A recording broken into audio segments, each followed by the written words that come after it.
Selamat pagi semua anak-anak. Semoga kita semuanya dalam keadaan sehat, terkhusus buat anak-anak Bapak yang ada di rumah saat ini yang mengikuti pembelajaran daring.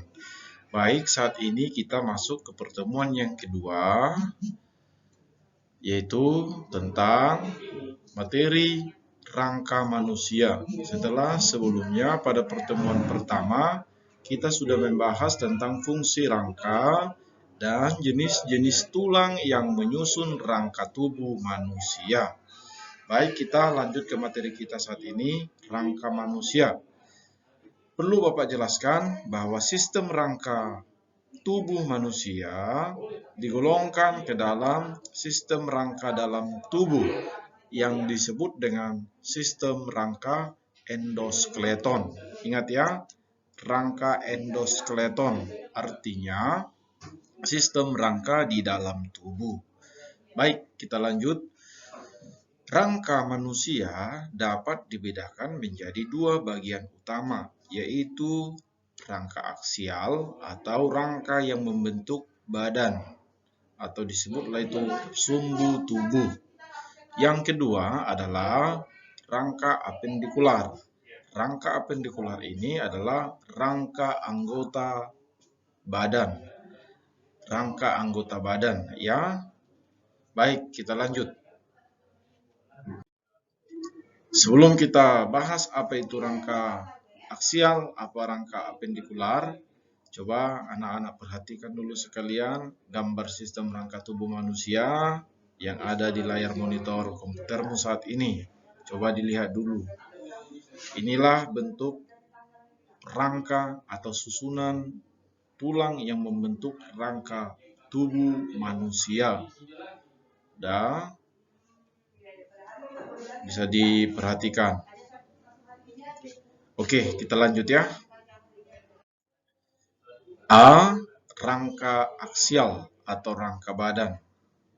Tadi sudah Bapak jelaskan, rangka badan itu adalah rangka yang membentuk badan atau yang membentuk sumbu tubuh. Apa sajakah rangka aksial itu? Mari kita simak bersama. Rangka aksial terdiri dari yang pertama adalah kranial atau disebut juga dengan tengkorak. Tengkorak ini terbagi dua, yaitu tengkorak kepala dan tengkorak wajah. Tengkorak kepala itu terdiri dari satu tulang dahi, dua tulang ubun-ubun, satu tulang kepala belakang, dua tulang baji, dan dua tulang pelipis. Sedangkan tengkorak wajah terdiri dari dua tulang hidung, dua tulang pipi, satu tulang rahang atas, dua tulang rahang bawah, satu tulang lidah, dua tulang langit-langit mulut, dua tulang tapis, dua tulang air mata, dua tulang mata, dan dua tulang rongga mata. Itulah bagian tulang yang membentuk yang membentuk tengkorak kepala dan tengkorak wajah. Kita lanjut. Yang kedua adalah vertebra kolumnis atau ruas-ruas tulang belakang. Secara keseluruhan, ruas-ruas tulang belakang manusia ini terdiri dari 33 ruas. Sekali lagi Bapak ulangi, secara keseluruhan bahwa ruas-ruas tulang belakang manusia terdiri dari 33 ruas. Apa sajakah yang ke-33 ruas ini?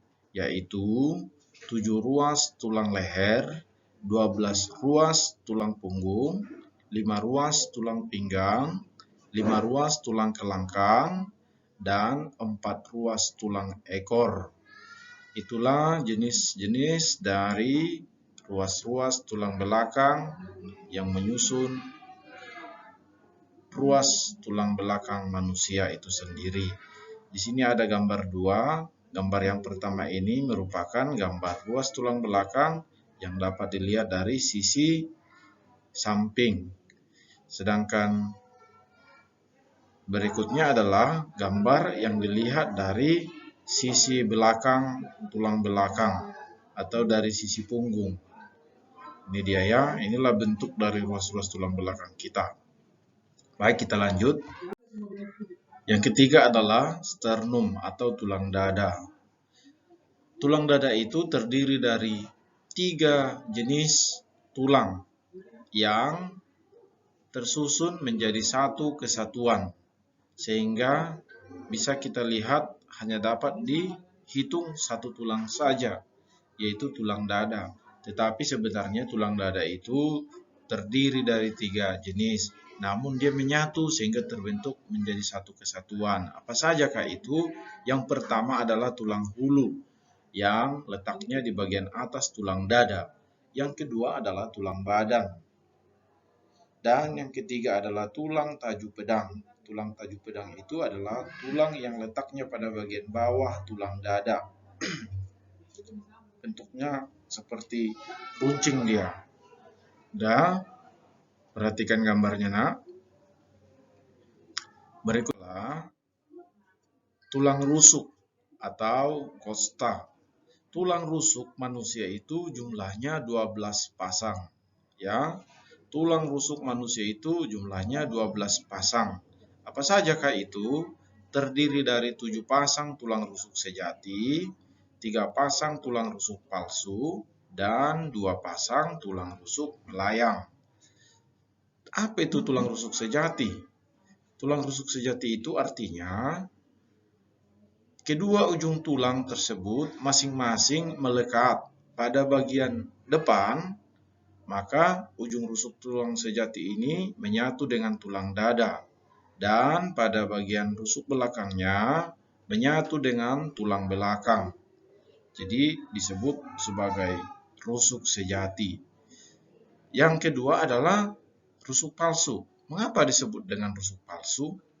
Nah, perhatikan.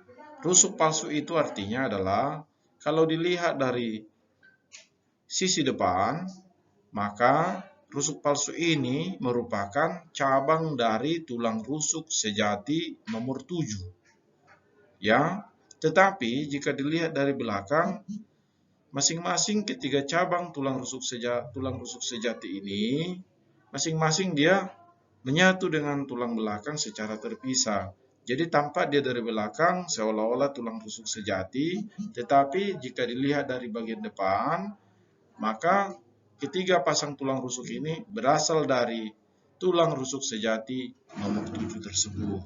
Itu makanya disebut dia rusuk palsu. Dan yang terakhir adalah tulang rusuk melayang. Mengapa dinamakan tulang rusuk melayang? Nah, karena kedua rusuk tersebut hanya melekat pada ruas tulang belakang saja. Tetapi kalau kita lihat dari depan, maka kedua ruas tulang belakang ini, rusuk melayang ini, tidak menyatu dengan tulang manapun yang ada di bagian depan tubuh. Sehingga tampak dari depan seperti melayang. Tetapi kalau kita lihat dari belakang, dia melekat dengan ruas-ruas tulang belakang. Itulah sebabnya rusuk tersebut dinamakan tulang rusuk melayang. Perhatikan gambar yang ada di tampilan monitor komputermu. Inilah gambar dari tulang rusuk manusia. Oke, kita lanjut. Bagian B adalah rangka apendikular atau rangka anggota badan. Nah, apa sajakah rangka anggota badan itu? Terdiri dari tulang bahu, tulang panggul, tulang lengan atas, dan tulang tungkai atau tulang kaki. Nah, perhatikan yang pertama di layar monitormu ini, atau di buku modulmu juga bisa kamu lihat gambarnya. Yang pertama adalah tulang bahu yang membentuk gelang bahu terdiri dari tulang selangka atau klavikula dan tulang belikat yang disebut dengan skapula. Nah, kedua tulang ini akan membentuk satu mangkok sendi tempat melekatnya tulang lengan. Ya, itu dia. Perhatikan yang ada di gambar pada bukumu atau di layar monitor komputermu ini. Nah, ini jumlahnya juga ada 2, yang terdiri dari bahu kanan dan bahu kiri. Sudah. Kemudian yang kedua adalah tulang panggul yang membentuk gelang panggul. Apa sajakah itu? Yaitu terdiri dari 2 tulang pinggul, 2 tulang duduk, dan 2 tulang kemaluan. Perhatikan yang ada di dalam buku ini. Oke, kita lanjut ya. Nah, yang ketiga adalah tulang lengan. Tulang lengan atau tulang yang membentuk anggota gerak atas. Terdiri dari 2 tulang lengan atas kiri kanan ya. Kemudian 2 tulang pengumpil, 2 tulang hasta, 2 kali 8 tulang pergelangan tangan, 2 kali 5 tulang telapak tangan, 2 kali 14 ruas tulang jari tangan, dan 2 kali 5 tulang jari tangan. Perhatikan gambar yang ada di bukumu. Perhatikan juga yang ada di layar monitor komputermu ya. Ini adalah gambar lengan yang membentuk anggota gerak bagian atas tubuh tangan ya. Oke, kita lanjut. Dan yang terakhir adalah tulang tungkai yang membentuk anggota gerak bagian bawah. Apa itu tulang tungkai? Tulang tungkai itu tulang yang membentuk kaki, mulai dari tulang paha sampai tulang telapak kaki. Nah, apa sajakah yang membentuk tulang tungkai ini? Perhatikan. 2 tulang paha, kiri kanan juga nah ya. Yang kedua, 2 tulang tempurung lutut, 2 tulang kering, 2 tulang betis, 2 tulang tumit, 2 kali 7 tulang pergelangan kaki, 2 kali 5 tulang telapak kaki, 2 kali 5 tulang jari kaki, dan 2 kali 14 ruas tulang jari kaki. Ini perhatikan gambar tulang tungkai yang ada di monitor komputermu ini. Atau di bukumu juga. Bisa kamu lihat ya nak ya. Baik. Kita lanjut ya. Inilah bagian-bagian dari rangka manusia yang terdiri dari rangka aksial dan rangka apendikular. Dan akhir, kita lanjutkan materi kita tentang proses pertumbuhan tulang. Proses pertumbuhan tulang disebut osifikasi. Ingat ya, proses pertumbuhan tulang disebut osifikasi. Bagaimanakah proses osifikasi tulang berlangsung? Perhatikan. Pembentukan tulang dimulai sejak manusia masih berada di dalam kandungan sang ibu. Proses pertumbuhan tulang pada masa ini merupakan proses penulangan primer atau disebut osifikasi primer, di mana tulang yang terbentuk merupakan tulang rawan, sehingga tulang yang dimiliki pada masa janin ketika berada di dalam kandungan masih lunak. Contohnya tulang-tulang yang terdapat pada bayi. Kemudian, proses osifikasi terjadi juga pada bagian tengah tulang terlebih dahulu, kemudian disusul oleh bagian ujung tulang. Nah, pada bagian tengah tulang terdapat bagian osteosit atau disebut dengan sel-sel tulang keras yang akan tumbuh membentuk jaringan tulang keras sehingga terbentuklah tulang sejati atau tulang kompak. Di awal pelajaran kita sudah kita bahas itu apa itu tulang kompak ya nak ya. Baik, demikian pembelajaran kita pada pagi hari ini.